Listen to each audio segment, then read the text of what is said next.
తాకట్టులో ఉన్న బంగారాన్ని విడిపించి ఆ రోజు ఆన్లైన్ ధరకే కొంటుంది కొమ్మూరి గోల్డ్. నమస్కారం, సుమన్ టీవీకి స్వాగతం. వారాహి దీక్ష అనేది ఎవరు చేసుకోవాలి? వారాహి అమ్మవారి యొక్క విశిష్టత ఏంటి? ఈ దీక్ష నియమాలు ఏ రకంగా ఉంటాయి? ఈ విషయాన్ని తెలియజేసేందుకు మనతో పాటు ఉన్నారు శ్రీచక్రపీఠ వ్యవస్థాపకులు, ప్రముఖ జ్యోతిష్య శాస్త్ర పండితులు ప్రదీప్ జోషి గారు. గురుగారు నమస్కారం. శ్రీమాత్రే నమః. గురుగారు, వారాహి దీక్ష గురించి ఇప్పుడు ఎక్కువగా చర్చ నడుస్తుంది. ఆషాఢ మాసం వచ్చింది, నవరాత్రులు వచ్చాయి. ఈ వారాహి దీక్ష అనేది ఏ రకంగా చేసుకోవాలి, ఎవరు అసలు చేసుకోవాలనే దాంట్లోనే చాలా కన్ఫ్యూషన్ ఉంది. ఏం చెప్తారు? శ్రీ గురుభ్యో నమః. శ్రీమాత్రే నమః. మాణిక్య వీణాం ఉబలాలయంతీం మదాలసామంజుల వాగ్విలాసాం మాహేంద్రనీలద్యుతి కోమలాంగీం మాతంగ కన్యాం మనసా స్మరామి. చతుర్భుజే చంద్రకళావతంసే కుచోన్నతే కుంకుమరాగశోణి పుండ్రేక్షుపాశాంకుశపుష్పబాణ హస్తే నమస్తే జగదేకమాతః. శ్రీమాత్రే. జగదంబ అంటే అర్థం ఏమిటి? ఈ సమస్తమైనటువంటి జగత్తుకి ఆ అమ్మ. మళ్ళీ ఇక్కడ జగత్తు అంటే ఏంటో మనకు అర్థం తెలుసుకోవాలి. జాయతే గచ్చతే మ్రియతే అనేది ఇది జగత్. అంటే ఏదైతే పుడుతుంది, నడుస్తుంది, మరణిస్తుంది దాన్ని జగత్తు అంటారు. ఆ జగత్తుకి అంటే పుట్టుకకి, చావుకి అన్నిటి కూడా సాక్షిభూతంగా ఉండేది అమ్మవారు. ఆ అమ్మ జగదంబ. ఈ ప్రపంచంలో నేను దేవి భాగవతం గురించి చాలాసార్లు చెప్పాను. మళ్ళీ ఒక చిన్నగా చెప్తాను మీకు. అసలు మీరు వారాహి నవరాత్రులు అంటున్నారు. అసలు అమ్మవారంటే ఏంటి అని మనకు శక్తి తెలుసుకుంటే వారాహి అమ్మవారి యొక్క దీక్షలు ఎలా చేయాలి, ఎందుకు చేయాలి, ఎవరు చేయాలనే విషయం మనకు తెలుస్తుంది. అసలు అమ్మవారి యొక్క శక్తి చాలామందికి తెలియదు. అమ్మ శక్తి ఏంటిది అనేది ఒక చిన్న ఎగ్జాంపుల్. ఈ సృష్టి స్థితి లయకారకులు ఎవరైతే ఉన్నారో బ్రహ్మ విష్ణు మహేశ్వరులు, వీళ్ళు పని చేయాలి అన్నా సరే, అంటే సృష్టి చేయాలన్నా, స్థితి చేయాలన్నా, సంహారం చేయాలన్నా వారికి అమ్మవారి యొక్క శక్తి కావాలి. అంటే విష్ణువుకి మహాలక్ష్మి శక్తి, బ్రహ్మకి సరస్వతి శక్తి, శివుడికి పార్వతీదేవి యొక్క శక్తి. ఈ శక్తులతోటి వీళ్ళు పనిచేస్తున్నారే తప్ప ఈ శక్తులు లేకపోతే వీరు కూడా అసమర్థులు అని చెప్పి మనకి సౌందర్య లహరిలో ఆది శంకరాచార్యుల వారు రాసిన స్తోత్రం చెప్పారు. శివశక్త్యాయుక్తో యది భవతి శక్త ప్రభవితం నచేదేవం దేవో నకలు కుశల స్పందితుమపి అతస్త్వాం ఆరాధ్యాం హరిహర విరించాదివిరపి ప్రణంతుం స్తోతుం వా కథమకృత పుణ్య ప్రభవతి అని చెప్పి చాలా డీటెయిల్గా చెప్పారు. ఈ ఒక్క శ్లోకం చెప్పడానికి ఒక రోజంతా సరిపోతుంది అర్థం చెప్పాలంటే. అంటే ఈ బ్రహ్మ విష్ణు మహేశ్వరుడు సృష్టికి మొదల్లో ఆ సృష్టి తత్వం తెలుసుకోవడానికి అమ్మవారి యొక్క మణిద్వీపానికి వెళ్ళడానికి వాళ్ళకు ఒక హంసల యొక్క పుష్పక విమానం వస్తుంది, హంసల విమానం వస్తుంది. ఆ విమానం ఎక్కి వాళ్ళు కూర్చుంటే వెళితే మణిద్వీపము లోపల ఇలాంటి బ్రహ్మ విష్ణు మహేశ్వరులు 1,000,000 మంది అమ్మవారి యొక్క దర్శనం కోసం అని చెప్పి వేచి చూస్తున్నారు లైన్లో. ఇలాంటి వాళ్ళు ఈ బ్రహ్మ విష్ణు మహేశ్వరులు వెళ్ళి అమ్మవారి యొక్క మణిద్వీపంలోకి వెళ్ళగానే వాళ్ళు స్త్రీ రూపాన్ని ధరిస్తారు. ఆ స్త్రీ రూపాన్ని ధరించి అమ్మవారి దగ్గరికి వెళ్ళి అమ్మవారి యొక్క పాదములు చూసి, ఆ యొక్క పాద పద్మములను చూసి వాళ్ళకి అర్థమైపోతుంది సృష్టి స్థితి లయ ఎలా చేయాలి, వాళ్ళకి ఏమేమి పని చేయాలనేది వాళ్ళ కోర్సు నేర్పించడం పడుతుంది. ఎంతసేపు ఒక క్షణం అని చెప్పడానికి కూడా ఉండదు. అంతసేపట్లో వాళ్ళకి తెలిసిపోతుంది. వాళ్ళు తిరిగి విమానాలు ఎక్కుతారు, మళ్ళీ సృష్టి చేయడానికి వస్తారు.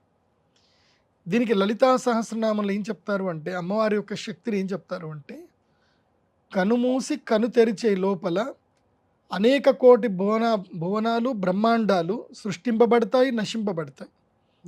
ఒక అమ్మవారి యొక్క పేరు చెప్పారు. ఏమనంటే ఉన్మేష నిమిషోత్పన్న విపన్న భువనావళి అని చెప్పారు. అంటే అమ్మవారి యొక్క ఉన్మేష అంటే ఇలా కన్ను కొట్టి కన్ను తీయడం అంతే. ఉన్మేష నిమిషోత్పన్న ఉపన్న భువనావళి, ఉత్పన్న విపన్న భువన ఆవళి. అంటే ఉత్పన్నం అంటే పుడుతుంది, విపన్నం అంటే నశిస్తుంది. అలాంటివి ఎంతసేపట్లో జరుగుతున్నది? కళ్ళు మూసి తెరచలు, కనురెప్ప ఇలా వేసి తీసేంత లోపల జరుగుతుంది. అది అమ్మవారి యొక్క శక్తి. ఆ అమ్మవారి యొక్క శక్తి తత్వములో ఎంతోమంది అసురులని సంహరించడానికి ఆ అమ్మవారు ఎన్నో రూపాలను ఎత్తడం జరుగుతుంది. అలాంటి అద్భుతమైన రూపాల్లో ఈ యొక్క వరాహ రూపం ఒకటి. ఈ వరాహ రూపము ఈ యొక్క చండముండులు, తర్వాత నిశుంభ నిశుంభులు, మహిషాసురుడు, రక్తబీజుడు అనేటువంటి రాక్షసులను సంహరించడానికి అమ్మవారు తన శరీరంలో నుంచి సప్త మాతృకలని బయటకు తీసింది. ఆ అమ్మవారు కాళీ స్వరూపంలోను, మాతంగి స్వరూపంలోను, ఉగ్రవారాహి స్వరూపములోను, ఒక్కొక్క స్వరూపములోను రాక్షసులందరినీ చీల్చి చెండాడింది. ఈ వారాహి అమ్మవారు ఎవరు అంటే అమ్మవారి యొక్క సైన్యము లోపల మంత్రుల్లో ఒక అమ్మవారు, మంత్రిని పరిసేవిత. అంటే ఈ యొక్క మాతంగి, వారాహి ఇలాంటి అమ్మవార్లందరూ కూడా అమ్మవారి యొక్క సైన్యము లోపల మంత్రిని దేవతలు. వీళ్ళందరూ కూడా వీళ్ళు అవసరమైతే వీళ్ళు దిగి యుద్ధం చేసేటువంటి శక్తి సంపన్నులు అవుతారు. అలాంటి శక్తి వారాహి అమ్మవారు. అంటే ఇది ఉగ్రస్వరూపమా? ఇప్పుడు ఒక్కొక్క స్వరూపానికి ఒక్కొక్క రూపం కావాలి. అంటే ఇప్పుడు మనకి ఎవరైనా మనతో కోపంగా మాట్లాడుతున్నారు, మనం సౌమ్యంగా మాట్లాడుతుంటే పని జరగలే, అప్పుడు మనం ఏం చెయ్యాలి? మనం కూడా రివర్స్గా వాళ్ళకి తగ్గంతగానే మనం కోపం పడాల్సిందే. సో యుద్ధం చేయాలంటే కత్తికి అడ్డు కత్తే పెట్టాలి తప్ప కమలం పెడితే సరిపోతుంది. అట్లాగే రాక్షసులతో సంహారం చేసేటప్పుడు అమ్మవారి యొక్క 7 ఉగ్ర రూపాలు బయటకు వచ్చాయి. ఆ 7 ఉగ్ర రూపాల్లో వారాహి అమ్మవారు ఒక మహాశక్తి. ఇప్పుడు మనకు అర్థమైందేంటి? వారాహి ఉగ్ర రూపమా సాత్విక రూపమా? ఏ రూపం అది? ఉగ్ర రూపము. ఉగ్ర రూపము అంటే అది ఎప్పుడు మనకు కావాలి అంటే, ఉగ్రత్వాన్ని మనం ఎప్పుడు ఆరాధించాలి అని అంటే అతి కష్టం వచ్చినప్పుడు. అతి కష్టం వచ్చినప్పుడు, కష్టాన్ని మనం ఓర్చుకోలేనప్పుడు మనం ఆ ఉగ్ర స్వరూపాన్ని మనము ప్రార్థన చేయాలి. ఏది? శత్రు సంహారం గురించి ప్రార్థన చేయాలి. నాకు తెలిసి వారాహీదేవి గురించి చాలామందికి ఇప్పటిదాకా తెలియదు. నాకు తెలుసు, నేను సుమన్ టీవీలో వచ్చిన 2018 నుంచి నాకు తెలుసు. అంతకు ముன்பే తెలుసు నాకు, 2012 నుంచి కూడా నాకు తెలుసు. కానీ ఎప్పుడు కూడా మేము రివీల్ చేయలే. ఈ మధ్య ఏం జరిగింది అని అంటే, పవన్ కళ్యాణ్ గారు ఆయన వారాహి అని ఒక ఏది తన యొక్క యాత్ర చేసేటప్పుడు ఆయన బండికి ఆ పేరు పెట్టారు, వారాహి అని పేరు పెట్టారు. తర్వాత ఈ మధ్య ఏంటంటే ఆయన డిప్యూటీ సీఎం అయిన తర్వాత కూడా దీక్ష వస్త్రాలు ధరించి నేను వారాహి దీక్ష తీసుకుంటున్నాను అని చెప్పి ఆయన దీక్ష తీసుకున్నారు. దీనితోటి ఈ మధ్య అందరికి ఎందుకోసమంటే యద్యదాచరతి శ్రేష్ఠ తద్దదేవో అనుసరంతి అన్నట్టుగా భగవద్గీతలో చెప్పారు. ఈ శ్రేష్ఠులు ఎవరైతే ఆచరిస్తారో కామన్ మ్యాన్స్ కూడా వాళ్ళని ఆచరిస్తారు, వాళ్ళని అనుసరిస్తారు.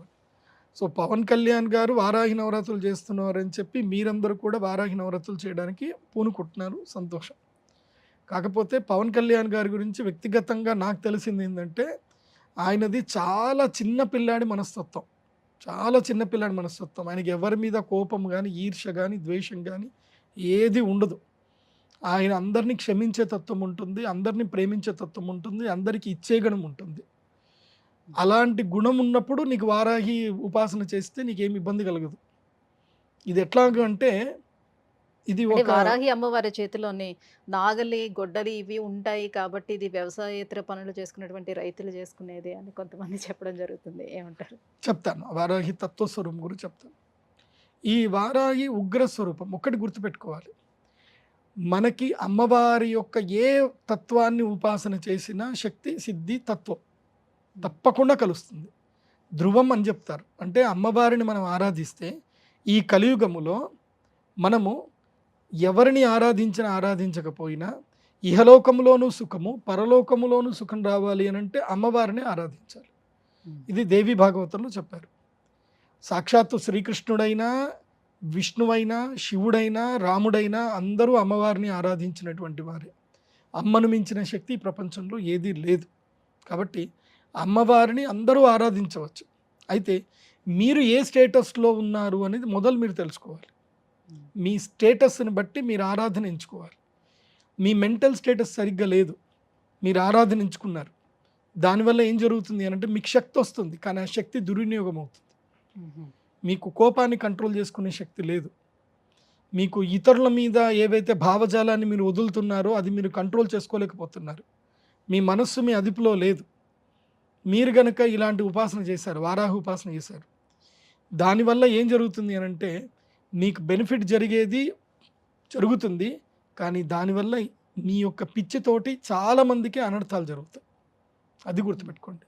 వారాహి శక్తి అనేటువంటిది ఒక అద్భుతమైన శక్తి, అదొక బ్రహ్మాస్త్రం లాంటిది. అది పిచ్చోడి చేతిలో పడకూడదు. ఇప్పుడు అశ్వత్థాముడికి కూడా బ్రహ్మాస్త్రం దొరికింది, అర్జునుని చేతిలో కూడా బ్రహ్మాస్త్రం ఉంది. కానీ అశ్వత్థాముడు బ్రహ్మాస్త్రము ఎవరికి వదిలాడు అంటే ఒక చిన్న శిశువు పైన వదిలాడు, గర్భస్థ పిండం పైన ఉన్న శిశువు పైన వదిలాడు. సో స్త్రీ హత్య శిశు హత్య మహాపాపం అని చెప్తారు. శిశు హత్య చేయడానికి ఒక బ్రహ్మాస్త్రాన్ని వాడాడు అంటే అశ్వత్థాముడు మూర్ఖుడు అని చెప్తారు. అందుకే అశ్వత్థాముడికి ఆ యొక్క ఏదైతే అతనికి ఉన్నటువంటి రోగము రానటువంటి శివమణి ఏదైతే ఉందో ఆయన కృష్ణుడు లాగేసుకున్నాడు. ఎందుకు లాగేసుకున్నా అంటే నువ్వు మూర్ఖుడు, నీకు ఇచ్చిన శక్తి నువ్వు సద్వినియోగం చేసుకోలేదు అని చెప్పి. అలాగే మీరు జగదంబ ఉపాసన చేస్తాను అంటే తప్పకుండా అందరూ చేయండి, చెయ్యొద్దు అని చెప్పడానికి నాకు అర్హత లేదు. ఎందుకోసమంటే అమ్మవారు ఎవరిని అనుగ్రహించాలంటే వాళ్ళకి ఆ స్ఫురణ శక్తి వస్తుంది. నాకు తెలిసి ఈ యొక్క సౌందర్య లహరిలో ఫస్ట్ శ్లోకంలో చెప్తారు, కథం అకృత పుణ్య ప్రభవతి అని చెప్పారు. అంటే పూర్వజన్మ సుకృతం ఉంటే తప్ప వారాహి దీక్షలు తీసుకోవడం కానీ వారాహి నవరాత్రులు చేయడం కానీ సంభవించదు. గుర్తుపెట్టుకోండి, పూర్వజన్మ సుకృతం ఉంటేనే అది చేయగలుగుతారు. ఏదైనా సరే అమ్మవారి యొక్క తత్వం, దేవీ నవరాత్రులు ఉపాసన చేయాలన్నా వారాహి నవరాత్రులు ఉపాసన చేయాలన్నా అమ్మ అనుగ్రహం ఉంటేనే, పూర్వజన్మ పుణ్యం ఉంటేనే మనం ఇంట్లో కలశం పెట్టగలుగుతాం. లేకపోతే ఆ కలశం పెట్టే శక్తి మనకి రాదు. ఎవరో ఒకళ్ళు వస్తారు, వద్దు అని చెప్తారు, నీకేదో ఆలోచన వస్తుంది, నేను చేయలేనేమో అనిపిస్తుంది, వదిలేస్తాం. నాకు తెలిసిన అర్హత ఏమిటి అంటే, అమ్మవారికి ఉపాసన చేయాలని కావాల్సిన అర్హత ఏమిటి అంటే నిష్కల్మషంగా ఉండడము, ద్వేషబుద్ధి లేకపోవడము, క్షమాబుద్ధి ఎక్కువగా ఉండడము, అందరికీ పంచే గుణం ఉండడము, నేను అన్న భావన లేకపోవడం. ఈ 5 గుణాలు ఉంటే మీరు అమ్మవారి ఉపాసనలోకి ఈజీగా వెళ్ళిపోవచ్చు. ఈ 5లో ఏ ఒక్క గుణం లేకపోయినా, పంచే గుణము లేకపోయినా, క్షమించే గుణము లేకపోయినా, ద్వేషించే మనస్సు నీకున్నా నువ్వు జీవితంలో ఏమీ సాధించలేవు. అమ్మ శక్తి నీకు అనుగ్రహించిన ఆ శక్తిని నువ్వు సద్వినియోగం చేసుకోలేవు, దుర్వినియోగం చేసుకుంటావు. అంటే ఒక బలవంతుడు, ఇప్పుడు మనం సినిమాలు చూస్తాం, హీరోని చూస్తాం, విలన్ చూస్తాం. విలన్కి కూడా శక్తి ఉంటుంది, హీరోకి కూడా శక్తి ఉంటుంది. నిజంగా విలన్ గనక మంచివాడు అయ్యి ఉంటే అతని డబ్బుతోటి ఎంతోమందికి మేలు చేయొచ్చు. అట్లాగే నువ్వు నీ లోపల విలనిజం ఉంది అని అంటే నీకు శక్తి వస్తుంది, కానీ నువ్వు విలనిజం అయిపోతావు, నువ్వు ప్రపంచానికి ఉపయోగపడవు. పంచే గుణమే లేకపోతే ప్రపంచమే శూన్యం అన్నమాట. నీకు పంచే గుణం లేకపోతే నువ్వు ఏ ఉపాసన చేసినా వేస్ట్. ఎందుకోసమంటే నేను అన్న భావన ఎప్పుడైతే మనకు వచ్చిందో, నేను అంటే ఎంత అవసరం చెప్పండి, ఒక మనిషికి ఎంత అవసరం చెప్పండి, ఒక్క మనిషికి నీ ఒక్కడికి ఎంత అవసరం, బతకడానికి ఎంత అవసరం. అమ్మవారు లెక్క పెట్టేస్తుంది ఆల్రెడీ, నీకు ఎంత కావాలో అంత ఇచ్చేస్తుంది కావాలంటే నీ వరకు. నువ్వు నేను అనకుండా, నువ్వు ఒక వ్యక్తిగా కాకుండా ఒక వ్యవస్థగా భావించావు అనుకో, అప్పుడు నీకు శక్తి ఇస్తుంది అమ్మవారు. వ్యక్తిగా ఎప్పటి వరకైతే నువ్వు ఆలోచిస్తావో నీకు ఉపాసనలో కేవలము నీకు భోగాలు మాత్రమే లభిస్తాయి. వ్యవస్థగా ఎప్పుడైతే నిన్ను తీర్చిదిద్దుకున్నావో, నువ్వు పంచేగుణం ఎప్పుడైతే వచ్చిందో అప్పుడు నీకు దైవత్వం అనేది నీకు ఆపాదింపబడుతుంది. అప్పుడు నిన్ను అందరు దేవుళ్ళలాగా చూస్తారు. లైక్ మేము పిఠాపురం ఎమ్మెల్యే గారి తాలూకాని ఇప్పుడు ఆయన చేస్తున్నారు కదా, ఆయన 3 ఏండ్ల నుంచి వారాహి ఉపాసన చేస్తున్నాడు కాబట్టి ఇప్పుడు ఆయన నా కోసం అనుకోలేదు. నా కోసం అంటే ఆయనకి ఏంది, ఒక అడ్వర్టైజ్మెంట్ చేస్తే 10 కోట్లు వస్తాయి ఆయనకి. ఆయన మన అనుకొని చేశాడు కాబట్టి ఇప్పుడు ఆయనకి దైవత్వం ఆపాదింపబడుతుంది. ఇప్పుడు అందరు కూడా ఆయన్ని దేవుడిలాగా అనుకుంటున్నారు. నువ్వు నన్ను కాపాడుతావు అని అందరూ. దైవత్వం అంటే ఏం లేదు, ఆకలి ఉన్నవాడికి అన్నం పెట్టడం, కష్టంలో ఉన్నవాడిని ఆదుకోవడం, ఇదే దైవత్వం. అది ఇప్పుడు ఆయనకు ఆ చేసే శక్తి అమ్మవారు ఇచ్చింది. అది ఆయన సద్వినియోగం చేసుకుంటాడా లేదా అనేది కాలం నిర్ణయిస్తుంది. అందుకే వారాహి దేవికి ఇప్పుడు అంటే మీరు వారాహి స్వరూపం అన్నారు, ఆమె చేతిలో నాగలి ఉంటుంది. అంటే నీకు కష్టపడే తత్వం ఉండాలి, దున్నే శక్తి ఉండాలి. నాగలి ఎందుకు ఉంది అని అంటే, నాగలి ఎందుకు, దేనికి స్వరూపం అది? దున్ని నువ్వు పంట పండి నువ్వు 10 మందికి అన్నం పెట్టాలి. అదైతే నేను నిన్ను అనుగ్రహిస్తాను అని చెప్తుంది అమ్మవారు. విష్ణు పరమాత్ముడి చేతిలో ఏవైతే ఉన్నాయో వారాహికి కూడా అవే ఉంటాయి. విష్ణు పరమాత్ముడు వరాహస్వరూపం ఎందుకు ఎత్తాడు అంటే జ్ఞానమును ఉద్ధరించడానికి. వేదాలు ఎత్తుకపోయాడు ఎవరు, హిరణ్యాక్షుడు వేదాలన్నింటిని ఎత్తుకొని వెళ్ళిపోయాడు, జ్ఞానాన్ని తీసుకెళ్ళిపోయాడు. ప్రపంచంలో అత్యంత ముఖ్యమైనది జ్ఞానమే. ఇప్పుడు మనం ఈ జనరేషన్లో ఉన్నాము. మనం నెక్స్ట్ జనరేషన్కి నాలెడ్జ్ ఇవ్వలేదంటే నెక్స్ట్ జనరేషన్ ఏమైపోతుంది? స్పాయిల్ అయిపోతుంది. మనం ఏం చేస్తున్నాం ఇప్పుడు పిల్లలు పుట్టిన తర్వాత వాళ్ళకి ఒక 15 ఏళ్ళు ఏం చేస్తున్నాం? వాళ్ళని డైలీ స్కూల్కే పంపిస్తున్నామా, లేకపోతే ఆడుకోమని చెప్తున్నామా? స్కూల్కి పంపిస్తున్నాం. ఎందుకు? మళ్ళీ వాళ్ళు జ్ఞానాన్ని జ్ఞానం ఆర్జించడానికి. గెయిన్ చేయాలి. జ్ఞానము లేకపోతే మనిషికి ఏమీ ప్రయోజనం ఉండదు. జ్ఞానమే ఇంపార్టెంట్. మనిషి భవిష్యత్ తరాలకు ఇవ్వాల్సింది జ్ఞానము, ప్రకృతి. అందుకే నాగలి ఉంటుంది, తర్వాత అమ్మవారి చేతిలో పుస్తకాలు ఉంటాయి, తర్వాత పాశం ఉంటుంది. అంటే ప్రేమ, ఆప్యాయతలు, అనురాగాలు ఉండాలి. పాశం అనేది అది కూడా ఉండాలి. సో ద్వేషం అనేది ఉండకూడదు అని ఉంటుంది. అలాగే ఖడ్గము ఉండాలి. అసత్యమును, తర్వాత హింసను ఎట్టి పరిస్థితుల్లో ఎంకరేజ్ చేయకూడదు. అధర్మాన్ని ఎంకరేజ్ చేయకూడదు. సో నీకేదైనా కష్టం వస్తే కత్తితో పోరాడినప్పుడు కత్తితో పోరాడు, జ్ఞానంతో పోరాడాల్సిన చోట్ల జ్ఞానం చోట్ల పోరాడు, తర్వాత 10 మందికి అన్నం పెట్టు అని చెప్పడమే వారాహి దేవి యొక్క తత్వం. ఆ తత్వాన్ని అర్థం చేసుకోగలిగితే మీరు ఎవరైనా సరే వారాహి అమ్మవారి ఉపాసన చేయవచ్చు. వారాహి అమ్మవారి ఉపాసన ఎలా చేయాలి అని అంటే, ఒక మంచి కలశం తీసుకోవాలి. తూర్పు వైపు అభిముఖం, మనం కూర్చుంటే తూర్పు వైపు అమ్మవారు ఉండాలి. అమ్మవారి యొక్క చిత్రపటం పెట్టుకోండి. ఒక కలశం పెట్టండి. ఒక ఒక ఒక చౌకు పీట పెట్టాలి. దానిపైన బియ్యం పరవాలి. బియ్యం పరిచి దానిపైన చక్కగా కలశం పెట్టుకోవాలి.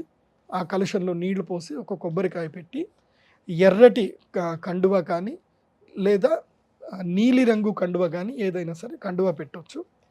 సో అలాంటిది కలశం పైన పెట్టి ముందు నవగ్రహ పూజలు, తర్వాత సప్తమాతృకల అమ్మవారి దేవుని పూజ చేసుకొని శ్రీచక్ర స్వరూపములోనే వారాహి దేవిని పూజ చేసుకోవాలి. వారాహి అమ్మవారికి చాలామంది విగ్రహారాధన చేస్తారు. అలాంటి విగ్రహారాధన చేయవచ్చు, కానీ నాకు తెలిసినంత వరకు ఏంటంటే మీరు వారాహి శక్తిని శ్రీచక్రంలోనే పూజ చేసుకోండి. అలాంటి విగ్రహంలో పూజ చేయకండి. ఎందుకోసమంటే కొన్ని ఆగమ శాస్త్ర ప్రకారము కొన్ని విగ్రహాలు ఆరాధన చేయడానికి ఉపయుక్తమైనవి కావు. అవి చేయకూడదు. కొన్ని నియమాలు చెప్పారు. ఆ నియమాల ప్రకారము ఆ శక్తిని మీరు శబ్దస్వరూపంగానే గ్రహించి శ్రీచక్రములోనే ఆ అమ్మవారిని ఆవాహనం చేసి పూజ చేసుకోండి. దానివల్ల మీకు ఏవైతే కొన్ని అనర్థాలు మీకు తెలిసి తెలియకుండా మీరు చేసే తప్పులకు కూడా జరిగే అనర్థాలు ఏవి జరగకుండా ఆ శ్రీచక్ర శక్తి మిమ్మల్ని కాపాడుతుంది. ఏంటి పూజా విధానం అనేది ఏంటి, ఎలా చేసుకోవాలి? సింపుల్. మనకి మీరు వెబ్సైట్లో గూగుల్లో వెతుకున్న దొరుకుతుంది. నేను లింక్ పంపిస్తాను.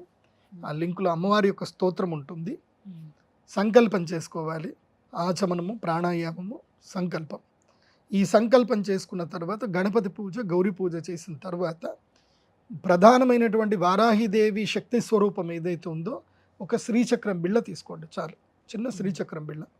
ఆ శ్రీచక్రంలోనే వారాహిదేవి అమ్మవారిని స్మరించుకోండి. ఆ వారాహి ఓం శ్రీం వారాహి నమః అని మంత్రముతోటి వారాహి ఆ యొక్క శ్రీచక్రానికి పాలతోటి అదేవిధంగా మంచినీళ్ళతో అభిషేకం చేసి తుడిచి గంధం పెట్టి కుంకుమ పెట్టండి. ఆ తర్వాత అమ్మవారి యొక్క స్తోత్రాలు ఉంటాయి, వారాహి స్తోత్రములు ఉంటాయి. వారాహి స్తోత్రములో 3 రకాలైన స్తోత్రాలు చాలా కీలకమైనవి, ప్రధానమైనవి. ఒకటి వశ్యవారాహి అని ఒకటి ఉంటుంది స్తోత్రం.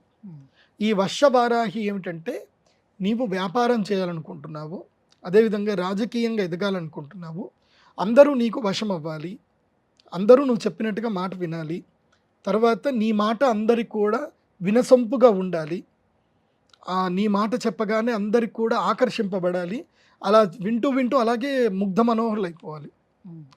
అలా జరగాలి అని అంటే వశ్యవారాహి ఉపాసన చేయాలి.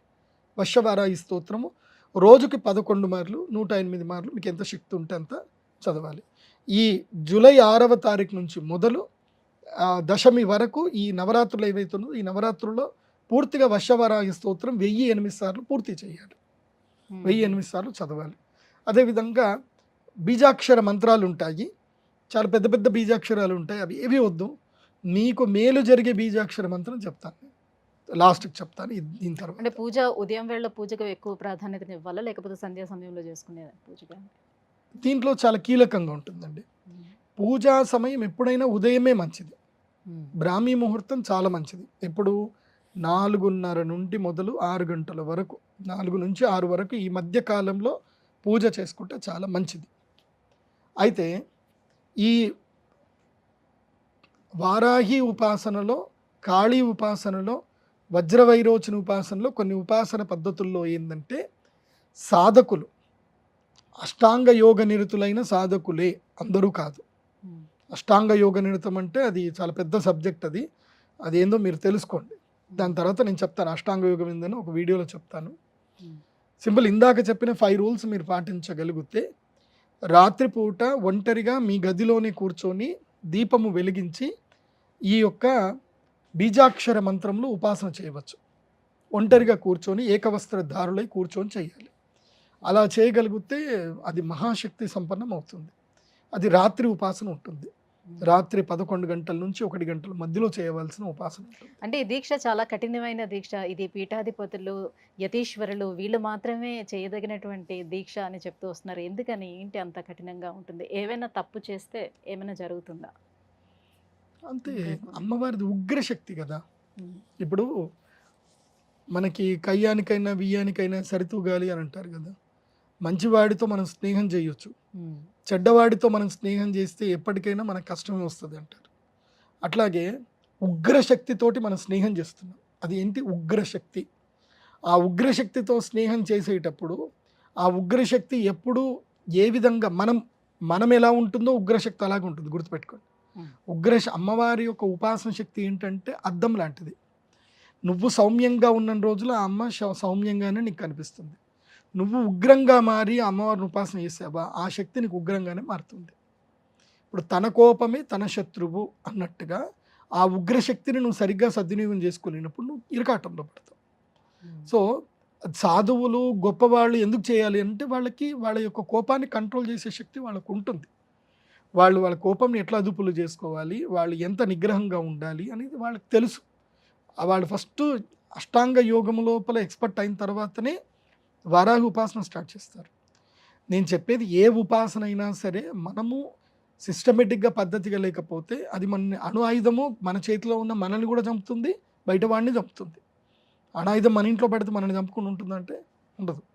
అట్లాగే ఉపాసన చేసేటప్పుడు నేను చెప్పిన 5 బేసిక్ ప్రిన్సిపల్స్ అవి గనక మీరు పాటించగలిగితే మీరు కూడా చెయ్యొచ్చు. వాళ్ళే ఎందుకు చేయాలి అని అంటే వాళ్ళు ప్రిపేర్ అయ్యి ఉంటారు. మీకు అంత ప్రిపరేషన్ ఉందా? మీకు ప్రిపరేషన్ ఉంటే మీరు చెయ్యండి, మిమ్మల్ని ఎవరు వద్దని చెప్పరు.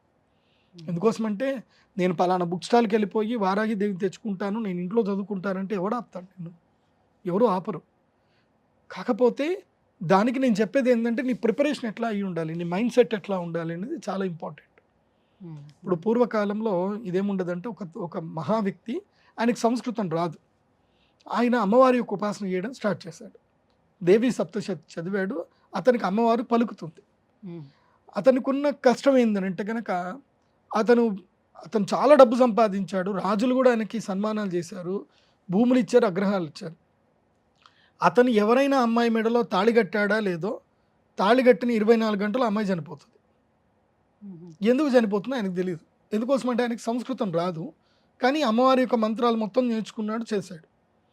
తర్వాత ఇట్లాగే 3 భార్యలు చనిపోయిన తర్వాత నాకు ఎందుకు ఇట్లా జరుగుతుంది అనేది అప్పుడు అహం తగ్గించుకొని ఎవరో మా పండితుడి దగ్గరికి వెళ్ళి అడిగాడు, ఏమైంది, నేను ఇంత సంపాదించాను, ఇంత ఉన్నాను, అమ్మవారు నాకు పలుకుతుంది కూడా, అలాంటిది నా భార్యలు ఎందుకు చనిపోతున్నారు అని అడిగితే అప్పుడు ఆయన ఏం చెప్తాడు అంటే, సరే మీరు ఒకసారి నా ముందు మీ దేవి సప్తశతి పాఠం మొత్తం నాకు చదవండి అన్నట్టు.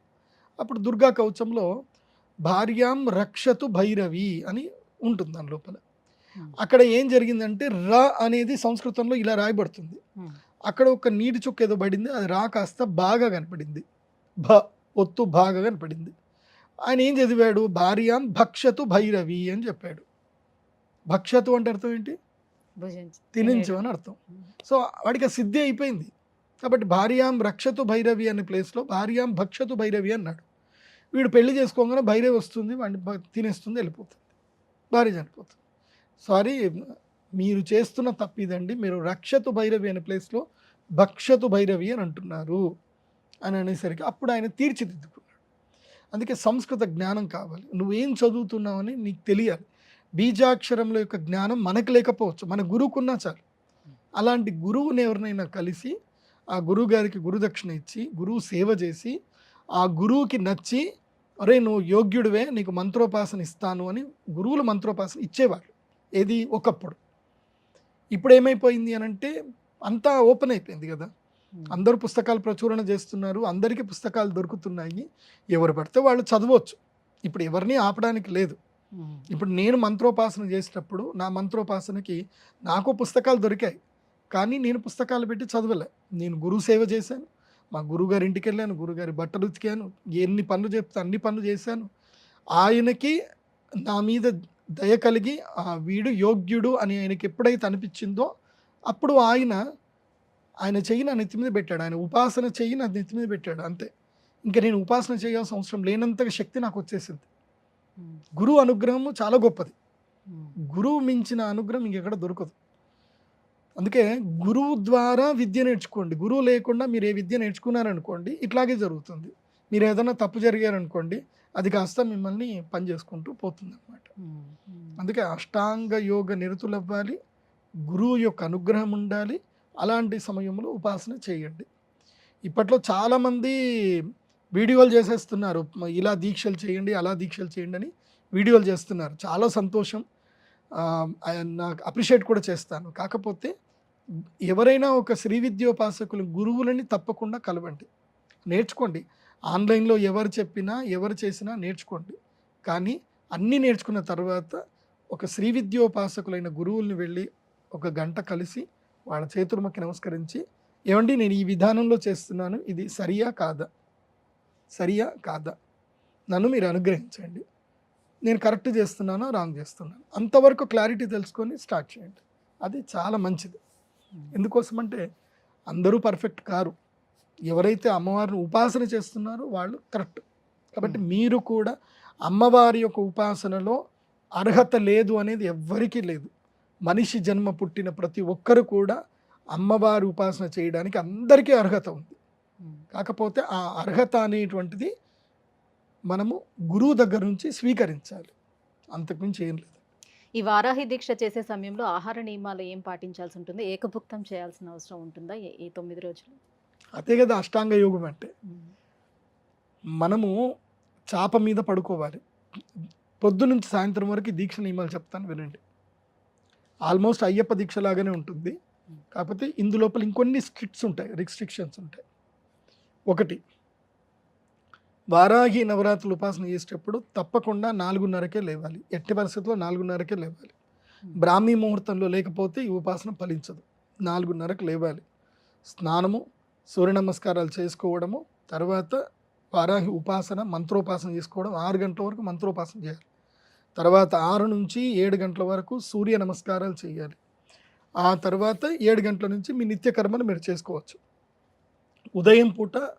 ఉదయం పూటని ఎక్కువగా భోజనం చేయాలి. 7 గంటల నుంచి 10 గంటల లోపలనే ఎక్కువగా భోజనం చేయాలి. ఎంత వీలైతే అంత ఎక్కువగా కడుపు నిండా భోజనం చేసేయాలి. ఆ తర్వాత మీ రెగ్యులర్ పనులు మీరు చేసుకోవాలి.